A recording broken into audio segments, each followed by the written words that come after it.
Students, welcome to जीवन classes. आज के इस वीडियो में हम बात करेंगे electric machine polytechnic second year के थर्ड सेमेस्टर सब्जेक्ट के बारे में। यह सब्जेक्ट थर्ड सेमेस्टर में भी होता है, फोर्थ सेमेस्टर में भी कहीं कहीं पे पढ़ाया जाता है, तो थर्ड फोर्थ सेमेस्टर में, लेकिन इलेक्ट्रिक मशीन फर्स्ट के नाम से ही पढ़ाया जाता है, ज़्यादातर थर्ड सेमेस्टर में होता है। इलेक्ट्रिक मशीन के बारे में बात करेंगे तो यहाँ पर लेक्चर नंबर 1, 2, 3 और फोर्थ लेक्चर हमने पहले पढ़ चुके हैं, और उन लेक्चर में हमने लास्ट में पढ़ा था परिणामी पिच और फ्रंट पिच, यैक पिच, या फिर हमने वेब वाइंडिंग और लैब वाइंडिंग, ये पोल पिच, कॉइल पेन, ये सभी हमने पढ़ लिए थे। अब हम बात करते हैं लेक्चर नंबर 5 के बारे में, और लेक्चर नंबर 5 है एक जनरेटर का कार्य सिद्धांत। यहाँ पर हमने लेक्चर नंबर 4 को एंड किया था, तो यहीं पर हमने स्टॉप कर दिया था, इसलिए कि वीडियो ज़्यादा लंबी ना हो जाए और आगे जा कर के आपको जो है देखने में प्रॉब्लम ना हो। तो इसी के साथ हम यहाँ से स्टार्ट करें लेक्चर नंबर 5। अगर जो स्टूडेंट्स पहले लेक्चर को नहीं देख पाए हैं, वो वीडियो के डिस्क्रिप्शन में जाकर के सभी लेक्चर्स को ऑनलाइन इजी तरीके से वॉच कर सकते हैं। सभी को अच्छे तरीके से समझाया गया है, और तब हम 5th लेक्चर को स्टार्ट कर रहे हैं। 5th लेक्चर है एक जनरेटर का कार्य सिद्धांत, working principle of A generator, यहाँ से स्टार्ट कर रहे हैं। तो देखिएगा, जनरेटर इलेक्ट्रोमैग्नेटिक इंडक्शन सिद्धांत पर कार्य करता है। जनरेटर जो है वो इलेक्ट्रिक सिद्धांत जो है उस पर कार्य करता है। इलेक्ट्रोमैग्नेटिक का मतलब क्या है? Electromotive force. ये सभी इलेक्ट्रोमोटिव फोर्स से जनरेट होते हैं, ठीक है। तो जनरेटर इलेक्ट्रोमैग्नेटिक इंडक्शन के सिद्धांत पर कार्य करता है, ये आप याद रखिएगा। जब भी किसी कंडक्टर द्वारा फ्लक्स को काटा जाता है तो एक ईएमएफ इंड्यूस होता है, ये आप जान लीजिएगा। और जो ईएमएफ इंड्यूस होता है वो कंडक्टर सर्किट बंद होने पर एक फ्लक्स का कारण होगा। इस प्रकार इलेक्ट्रिक जनरेटर के आवश्यक भाग जो हैं वो निम्न बताए गए हैं। कौन कौन से? पहला है मैग्नेटिक फील्ड, दूसरा है कंडक्टर, और तीसरा हो जाएगा फील्ड के सापेक्ष कंडक्टर की जो गति है। ये तीनों पार्ट्स जो हैं इलेक्ट्रिक जनरेटर के मुख्य भाग हैं। आगे हम बात करते हैं सरल लूप जनरेटर के बारे में। देखिए, सरल लूप जनरेटर, जिसको इंग्लिश में बोलते हैं सिंपल लूप जनरेटर, यहाँ पर ये एंटी क्लॉकवाइज दिशा में घूमता है। देखिए, जब हम इधर से देखेंगे तो ये हमको ऐसे घूमता हुआ दिखाई देगा, एंटी क्लॉकवाइज, ठीक है। एंटी क्लॉकवाइज दिखाई देगा। अभी हम आपको आगे बताएंगे एंटी क्लॉकवाइज कैसे घूमता है। जब कॉइल मैग्नेटिक फील्ड में पदों के माने, यानी कि पदों के मानों, ये मानों हैं, जो होता है मान, ठीक है। तो 2-3 मान होता है, तो पद के अलग अलग मान, तो कॉइल को जोड़ने वाला जो फ्लक्स है वो बदल जाता है, ठीक है। मतलब जब कॉइल मैग्नेटिक फील्ड के पद के जो मान हैं वो कॉइल से जोड़ने पर फ्लक्स बदल जाता है, तो क्या होता है? एक ईएमएफ कॉइल में इंड्यूस होता है। मतलब कहने का ये है कि कॉइल को जोड़ने वाला फ्लक्स जब बदलता है तो कॉइल में एक ईएमएफ इंड्यूस होता है, और उसका जो फॉर्मूला है वो होगा E = -N dφ/dt। तो ये याद रखिएगा, जो ईएमएफ का फॉर्मूला होता है जनरेटर में वो होता है E = -N dφ/dt।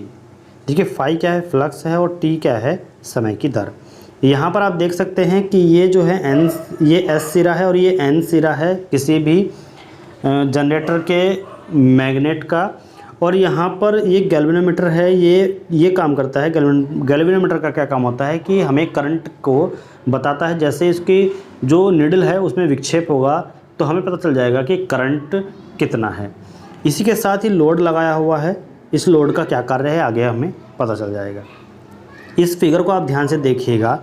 यहाँ पर आप देख सकते हैं कि सबसे पहले आप देखिए कि हमने बताया था कि ये एंटी क्लॉकवाइज डायरेक्शन में है, तो आप बिल्कुल आसानी से यहाँ पर फील कर सकते हैं कि ये एंटी क्लॉकवाइज घूम रहा है। एंटी क्लॉकवाइज क्या होता है? घड़ी की उल्टी दिशा। घड़ी जो घूमती है, तो घड़ी जो घूमेगी वो इस साइड में घूमेगी, लेकिन जो ये घूमेगा वो इस साइड में घूमेगा, तो ये एंटी क्लॉकवाइज हो गया। तो ये हो गया N, और ये हो जाता है S। अब देखिएगा, यहाँ पर ये एक लोड रेजिस्टेंस लगा हुआ है, जैसा कि आप देख रहे हैं, और वोल्टेज को E से डिनोट करा जा रहा है, लेकिन T को टाइम से डिनोट करा जा रहा है। तो वोल्टेज और टाइम का जो ग्राफ बनेगा वो यहाँ पर आप देख रहे हैं, ये शो हो रहा है, ठीक है। तो वोल्टेज और टाइम का जो ग्राफ बनेगा वो नेगेटिव और पॉजिटिव में बनेगा जनरेटर का, ठीक। तो जो हमारे पास जनरेटर होगा वो किधर जो उसके फ्लक्स में जो इंड्यूस होता है, जो ईएमएफ इंड्यूस होता है वो किसके कारण होता है, वो एंटी क्लॉकवाइज गति के कारण होता है। और यहाँ पर देखिएगा ये डायरेक्शन है करंट की, ठीक है, ये करंट फ्लो हो रहा है इसमें, और यहाँ पर ये रेजिस्टेंस लगा हुआ है, ये आप देख सकते हैं इसका कंप्लीटली स्ट्रक्चर। आगे है जैसा कि कॉइल चलती रहती है, ठीक है, कॉइल चल रही है, यहाँ पर देखिएगा ये कॉइल्स जो है ये लगातार चल रही है यहाँ पर, ठीक है, कॉइल्स चल रही है। तो जैसे ही कॉइल चलती रहती है तो कॉइल जो फ्लक्स है वो लिंकेज में परिवर्तन की दर, और जो इसलिए इसमें हमें क्या देखने को मिलता है कि ईएमएफ जो है वो अगली स्थिति तक पहुंचने तक बढ़ता जाता है। मतलब ये है कि फ्लक्स लिंकेज में परिवर्तन की दर यानी कि समय समय पर वह परिवर्तित होता रहता है। देखिएगा ये पहले वर्टिकल है, ठीक है, ये घूम रहा है, ये घूम रहा है, एंटी क्लॉकवाइज घूमेगा, तो पहले ये 90 डिग्री की स्थिति में है, तो जब ये अगली स्थिति में जाएगा तो वहाँ पर ईएमएफ अगली स्थिति में बढ़ता जाता है, ठीक है।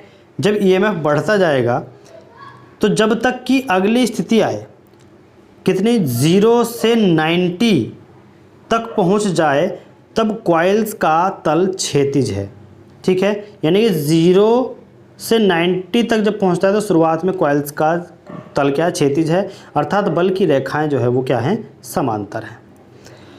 इस स्थिति में कॉइल से जुड़ा फ्लक्स न्यूनतम होता है, लेकिन फ्लक्स लिंकेज के परिवर्तन की दर अधिकतम होती है, इसलिए अधिकतम ईएमएफ कॉइल में इंड्यूस होता है। यहाँ पर देखिएगा फिर से ये 90 डिग्री पर जाएगा, फिर से ये 0 डिग्री पर जाएगा, फिर परिवर्तन होगा, फिर से 90 डिग्री पर जाएगा। तो इस तरीके से जब फ्लक्स में परिवर्तन होता रहता है तो उसमें ईएमएफ इंड्यूस होता रहेगा, और जो जनरेटर है वो लगातार करंट को फ्लो करता रहेगा। बस इतना ध्यान रखिएगा कि फ्लक्स के परिवर्तन की दर ही ईएमएफ इंड्यूस्ड कराती है। अब बात करते हैं हम एक सरल डीसी जनरेटर के बारे में। देखिए सरल डीसी जनरेटर के बारे में बात कर रहे हैं, लेकिन यहाँ पर जो फिगर है वो डीसी करंट मोटर का है, यानी कि वो डायरेक्ट करंट मोटर का है, डीसी का है। तो ये मोटर है, ये जनरेटर का नहीं है। तो आप जो है जनरेटर का यहाँ पर इसको ना देखिएगा, ये मोटर क्या है, ये मोटर के बारे में, ठीक है। जनरेटर का जो फिगर है वो हम आपको आगे बता देंगे। तो यहाँ पर केवल मोटर का बताया गया है, तो मोटर का यहाँ पर अभी हमें पढ़ना नहीं है, तो इसको छोड़ दीजिएगा, आप केवल थ्योरी पर ध्यान दीजिएगा। देखिए एक सरल डीसी जनरेटर क्या होता है। यूनिडायरेक्शनल करंट प्राप्त करने के लिए कॉइल के सिरे स्लिप रिंग के बजाय एक स्लिट से जुड़े होते हैं।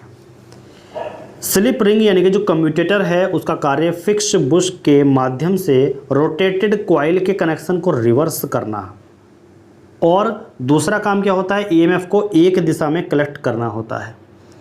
इस प्रकार एक्सटर्नल सर्किट में परिणामी करंट यूनिडायरेक्शनल हो जाती है, ठीक है। तो इस तरीके से यूनिडायरेक्शनल करंट को हम प्राप्त करते हैं। अब यहाँ पर स्प्लिट रिंग एक कंडक्टिंग सिलेंडर से बने होते हैं। अब देखिए ये कंडक्टिंग सिलेंडर है ये पूरा, ठीक है, जो माइका को पतली शीट द्वारा एक दूसरे से इंसुलेटेड सेगमेंट के दो हिस्सों में कट कर देता है। इंसुलेटेड सेगमेंट कौन सा, एक तो ये हिस्सा है, एक ये है, और ये है हमारे पास ये माइका जो इन दोनों को अलग करती है। इंसुलेटेड का मतलब ये है कि इन दोनों में एक दूसरे से करंट फ्लो नहीं होगा। सेगमेंट कॉइल के एंड से जुड़े होते हैं, जो कॉइल से उसके एंड से जुड़े होते हैं और इसके साथ घूमते हैं। देखिए इसमें फिक्स जो ब्रुश हैं, ये बुश हैं, इसमें फिक्स जो बुश हैं उसके द्वारा एक्सटर्नल लोड के माध्यम से सर्किट पूरा किया जाता है। और जैसा कि आप चित्र में देख सकते हैं, स्प्लिट रिंग 2.14 का जो ए फिगर है ये वाला है, उसमें अलग से दिखाई गई है। और इस चित्र में जो बी है उसमें देखा गया है कि जो फर्स्ट हाफ, ठीक है, दोनों फिगर दिखाए गए हैं, तो फर्स्ट हाफ ये वाला फिगर को कह रहे हैं। जब ये फर्स्ट हाफ रिवोल्यूशन में होता है तो ABMLCDA, ठीक है, ये जो सर्किट दिया हुआ है इसके साथ करंट प्रवाहित होती है और बुश एम सेगमेंट के संपर्क में ए पॉजिटिव बुश के रूप में काम करता है और जो सप्लाई का पॉजिटिव एंड है वहाँ पर काम करता है। लेकिन जो एल है वो सेगमेंट के साथ बी बुश एक निगेटिव बुश के रूप में काम करता है, अर्थात सप्लाई का एंड निगेटिव है, ठीक है, सप्लाई का जो एंड है वो निगेटिव है। अब अगले हाफ रिवोल्यूशन में, यानी कि जो अगला हाफ रिवोल्यूशन है ये वाला, उसमें कॉइल में इंड्यूस्ड करंट की दिशा रिवर्स हो जाती है और लेकिन साथ ही सेगमेंट ए और बी की स्थिति में रिवर्स हो जाती है, जिसके परिणाम स्वरूप पॉजिटिव सेगमेंट बी और नेगेटिव सेगमेंट क्रमशः ए हो जाता है।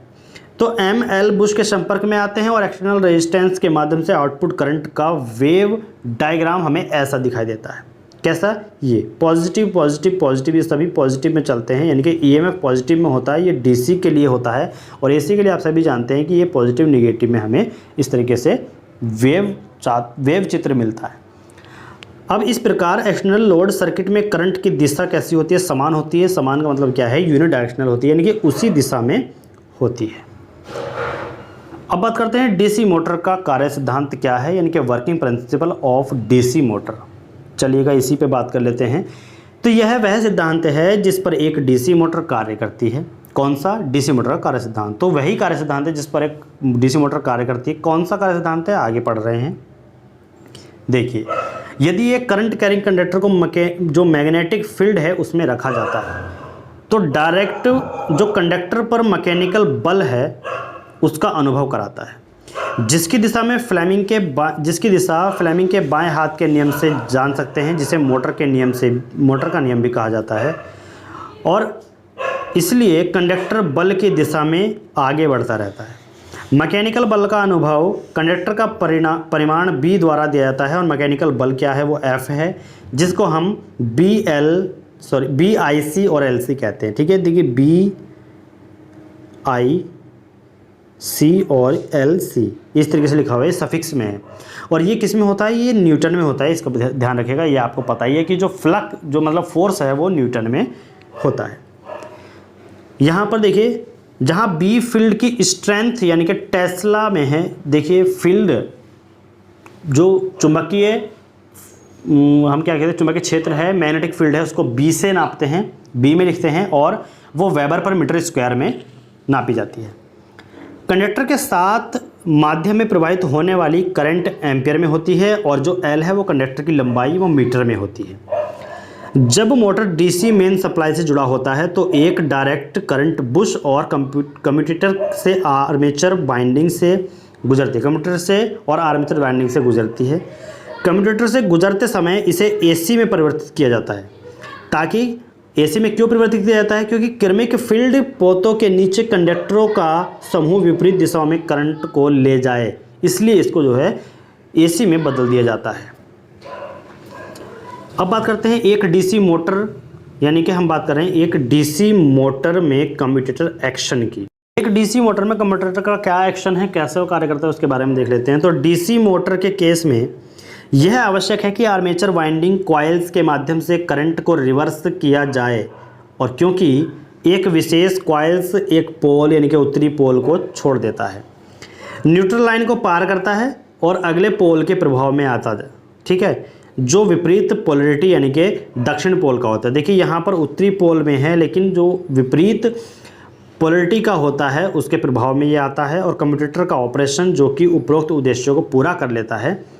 इस तरीके से हम इसको जान सकते हैं। मतलब आर्मेचर वाइंडिंग के कॉइल्स के माध्यम से करंट को रिवर्स किया जाए और एक विशेष कॉइल्स एक पोल यानी जो उत्तरी पोल है उसको छोड़ देता है और फिर न्यूट्रल लाइन को पार करते ही अगले पोल के प्रभाव में आ जाता है और वह होता है दक्षिणी पोल।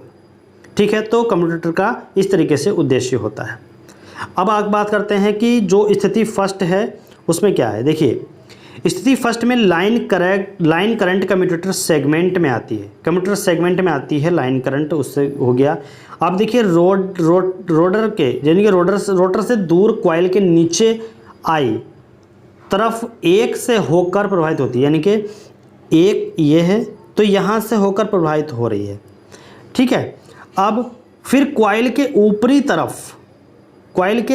तरफ दो से रीडर की तरफ जाती है, यानी कि फिर से दो की तरफ यानी कि रीडर की तरफ जा रही है, इधर से आती है और इधर को जाती है। ऐसे इस तरीके से बताया जा रहा है, जैसा कि सर्कल में डॉट द्वारा दिखाया गया है।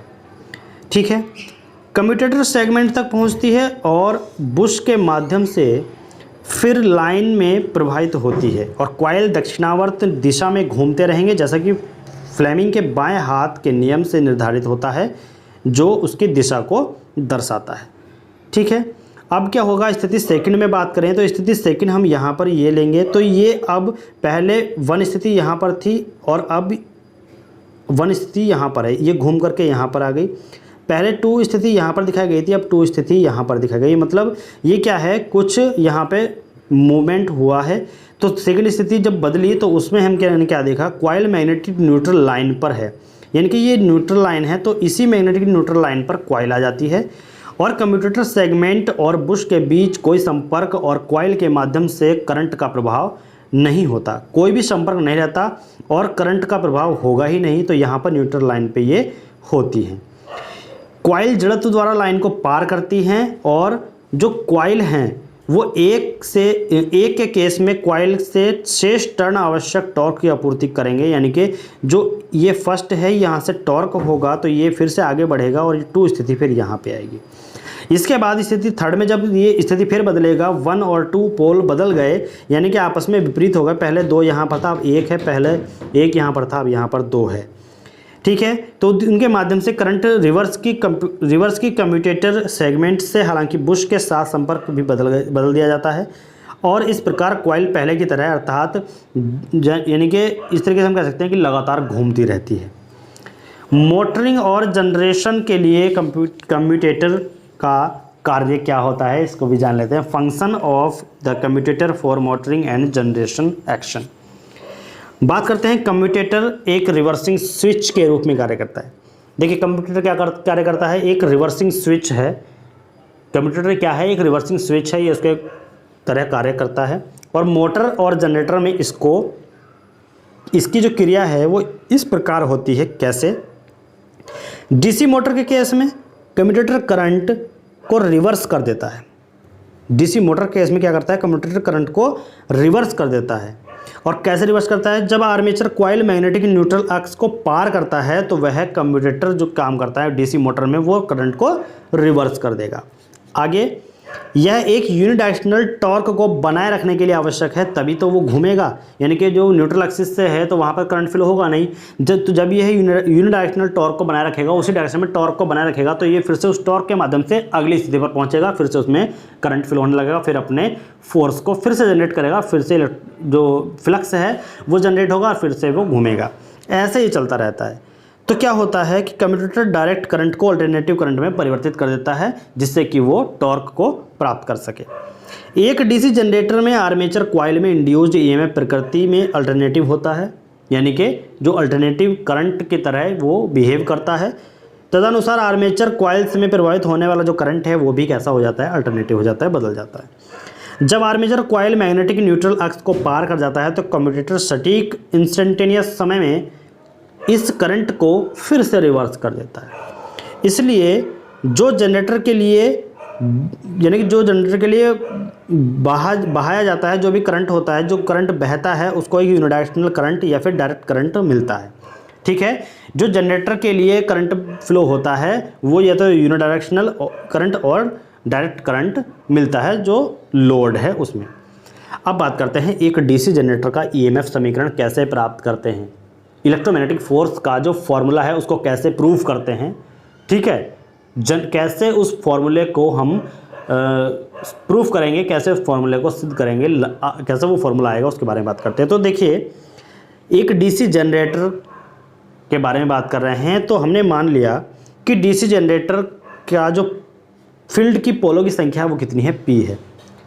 प्रति पोल निर्मित फ्लक्स जो है वो वेबर में नाप रहे हैं, लेकिन उसको लिख रहे हैं हम फाई से।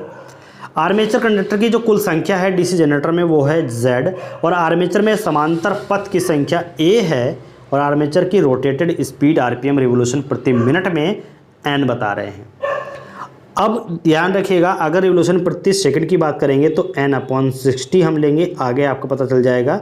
लेकिन अगर मिनट में प्रति मिनट में बात करेंगे तो यहाँ पर खाली N आएगा। कंडक्टर प्रति उत्पन्न औसत EMF इक्वल टू d∅/dt हमने पहले बताया था। d∅/dt EMF का फॉर्मूला होता है, शुरुआत में ही बता दिया। एक रिवोल्यूशन में एक कंडक्टर द्वारा काटा गया जो फ्लक्स है वो d∅ कहलाएगा, या फिर हम बोल सकते हैं p∅। क्यों? क्योंकि पोलों की संख्या जितनी है वो हम यहाँ पर फ्लक्स के साथ में मल्टीप्लाई में लिखेंगे। प्रति सेकंड रिवोल्यूशन की संख्या n/60 हमने अभी बताया था, यहाँ पर देख लीजिएगा। ये RPM है, ये है RPS, पर इतना ध्यान रखिएगा। RPM में n आता है और RPS अगर करेंगे तो वो कितना आता है 60 अपॉन में आ जाता है। एक रिवोल्यूशन में एक कंडक्टर द्वारा काटा गया जो फ्लक्स है d∅ = p∅, और प्रति सेकंड रिवोल्यूशन की संख्या हमने बताई n = 60। इसीलिए एक रिवोल्यूशन के समय dt जो है वो 60/n सेकंड आएगा। अब इसी इक्वेशन से EMF प्रति कंडक्टर d∅/dt की अगर वैल्यू निकालें तो यहाँ पर dt की वैल्यू 60/n है, तो 60/n हम करेंगे तो n ऊपर चला जाएगा, और d∅ = pi यहाँ पे हमने रखा। तो उपरोक्त समीकरण जो हमारे पास ये वाली आई है वो जनरेटर के एक कंडक्टर में उत्पन्न EMF की है, और कंडक्टर प्रति समांतर पथ सीरीज में जुड़े हुए हैं, और जनरेटर टर्मिनलों में क्या होता है EMF किसी भी समांतर पथ पर उपलब्ध EMF के बराबर होता है, ये आप जान लीजिएगा। तो हम लिख सकते हैं कि Eg = p∅NZ/60A। तो अगर हम बात करें सिंप्लेक्स लैप वाइंडिंग, ठीक है, ये लैप के लिए, लैप वाइंडिंग में समांतर पथ की संख्या पोलों की संख्या के बराबर मानी जाती है।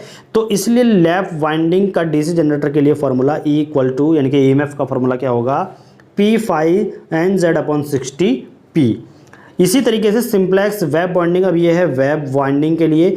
तो वेब वाइंडिंग जो है उसमें क्या होता है कि पथ समांतर पथों की संख्या 2 मानी जाती है, इसका मतलब क्या p = 2 रखेंगे। तो यहाँ पर जो 60 है 60p, तो 60 × 2 करेंगे तो यहाँ पर 120 आ जाएगा, तो 120 यहाँ पर है, देख सकते हैं। तो Eg = p∅NZ/120 हो जाएगा। ठीक है, इन फॉर्मूलों को याद रखिएगा। अब बात करते हैं जनरेटर EMF को प्रवाहित करने वाले कारक कौन कौन से हैं। Factors upon which the EMF of A generator depends. तो यहाँ पर हम बात करेंगे जनरेटर के EMF का मैग्नीट्यूड विभिन्न कंडक्टर द्वारा कटिंग फ्लक्स पर निर्भर करता है, और इसलिए यह निर्भर करेगा किन किन बातों पर, वो भी हमने यहाँ पर लिखा हुआ है, आप देख लीजिएगा। पहला है आर्मेचर कंडक्टर की संख्या। आर्मेचर कंडक्टर की संख्या पर यह निर्भर करेगा। जनरेटर की स्पीड क्या है उस पर निर्भर करेगा, पोल्स पर निर्भर करेगा, और आर्मेचर वाइंडिंग की प्रकृति कैसी है यह है उस पर निर्भर करेगा। क्या? जनरेटर के EMF का मैग्नीट्यूड। ठीक है, अब डीसी जनरेटर को स्टार्ट करना और उसको रोकना, उनके लिए क्या क्या अनुक्रम है, कैसे क्या क्या प्रक्रिया अपनाई जाती है, उसके बारे में जान लेते हैं। तो देखिए, निम्नलिखित प्रक्रिया को डीसी जनरेटर स्टार्ट करने के लिए निम्न अनुक्रम में होना चाहिए। पहले उसको स्टार्ट कैसे करना है ये जान लीजिए। सबसे पहले सुनिश्चित करें कि जनरेटर को लोड करने वाले सभी स्विच डिसकनेक्टेड हों, ऑफ हों। फील्ड रेजिस्टेंस को कट कर दें। फिर क्या करना है, जनरेटर स्टार्ट करें और इसे रेटेड स्पीड तक ले जाएं। आगे करना क्या है कि फील्ड सर्किट को बंद करना है और धीरे धीरे रेजिस्टेंस को तब तक काटते जाना है जब तक कि सामान्य वोल्टेज को प्राप्त न हो जाए, और बाद में साइन स्विच को बंद कर देना है। ठीक है, तो ये थी डीसी जनरेटर को स्टार्ट करने की जो प्रक्रिया है। अब डीसी जनरेटर को रोकने के लिए क्या करना होगा। देखिए, डीसी जनरेटर को रोकने के लिए निम्न प्रक्रिया अपनाई जाती है। पहले हम क्या करनाएंगे कि कट इन फोल्ड रेजिस्टेंस, ये ताकि एमीटर हल्के लोड का संकेत दे सके, तो हम कट करेंगे फोल्ड रेजिस्टेंस को और एमीटर में देखेंगे कि वह हल्के लोड का संकेत दे दे। इसके बाद लोड सर्किट ब्रेकर ट्रिप पर जाएंगे। उसके बाद प्राइम यूज़र जो है वह हम उसको बंद करेंगे। फिर फील्ड स्विच को खोलेंगे और जब मशीन काम नहीं कर रही हो तो सभी स्विच को डिस्कनेक्ट कर देंगे। तो ये प्रोसेस था जनरेटर को रोकने का, डीसी जनरेटर। ठीक है, इसके बाद हम बात करते हैं डीसी मोटर में बैक EMF। डीसी मोटर में बैक EMF क्या होता है उसके बारे में बात करेंगे। जब मैग्नेटिक फील्ड में रखा जाने वाला करंट है, ठीक है, करंट कैरिंग कंडक्टर से आप क्या समझ रहे हैं। देखिए, करंट कैरिंग कंडक्टर ये है कि जो कंडक्टर करंट को लिए रहता है उसको बोला जा रहा है। जब उसको मैग्नेटिक फील्ड में रखा जाता है तो कंडक्टर पर एक टॉर्क उत्पन्न कर देता है। ठीक है, टॉर्क कंडक्टर को घुमाता है जो मैग्नेटिक फील्ड का फ्लक्स काट देता है। ठीक है, क्या कह रहा है कि एक मैग्नेटिक फील्ड है, उसमें करंट कैरिंग कंडक्टर को रखा गया तो उस पर एक टॉर्क उत्पन्न हुआ। टॉर्क ने उसको घुमाया और उसने क्या किया, घूमते ही मैग्नेटिक फ्लक्स को काटना शुरू कर दिया। इलेक्ट्रोमैग्नेटिक इंडक्शन नियम के अनुसार जब कंडक्टर मैग्नेटिक फील्ड में कट करता है, मैग्नेटिक फील्ड को काटता है, तो EMF कंडक्टर में इंड्यूस्ड हो जाता है। और फ्लेमिंग के दाएं हाथ के नियम से इंड्यूस्ड ईएमएफ की दिशा को निर्धारित किया जा सकता है। अब देखिए जो भी फिगर यहाँ पर दिया गया है इसमें आप देख सकते हैं कि दाहिने हाथ के नियम से लागू करने पर यह देखा जाता है कि इंड्यूस्ड ईएमएफ की दिशा अप्लाई वोल्टेज के विपरीत हो जाती है। हालांकि ईएमएफ को काउंटर ईएमएफ या फिर बैक ईएमएफ के रूप में जाना जाता है, या तो इसको काउंटर ईएमएफ कहते हैं या फिर इसको कहते हैं बैक ईएमएफ। बैक ईएमएफ या काउंटर ईएमएफ दोनों को एक ही नाम है, अलग अलग नाम से आ सकता है लेकिन आप एक ही समझें। बैक ईएमएफ को अप्लाई वोल्टेज के साथ सीरीज में डेवलप किया जाता है, इसको हमेशा ध्यान रखिएगा, लेकिन दिशा में विपरीत है, अर्थात बैक ईएमएफ करंट का विरोध करता है जो इसका कारण बन जाता है। और बैक ईएमएफ का जो परिमाण है वो इस समीकरण से दिया जाता है EB = NP∅Z/60A। EB यानी कि EB का मतलब है बैक ईएमएफ, NP∅Z/60A। अब देखिए इस फिगर के माध्यम से हम कुछ समझते हैं और ज़्यादा। जहाँ पर EB क्या है वो मोटर इंड्यूस्ड ईएमएफ है, क्या हाँ यहाँ पर, जिसे बैक ईएमएफ के रूप में माना जाता है।